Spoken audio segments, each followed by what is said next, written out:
Крыму май. Вокруг изобилие благоухающих трав. Маковое поле. Вокруг села Тургеневки. Вокруг красным-красно.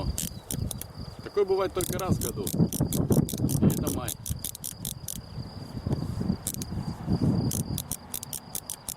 Приезжайте в гости к нам. Сами посмотрите на эту Велопрогулки красоту. по окрестностям Бахчисарайского района. Однодневные маршруты по бескрайним полям разноцветных маков, лавандовое поле, разноцветные эфирно-масляные культуры, травы медоносные.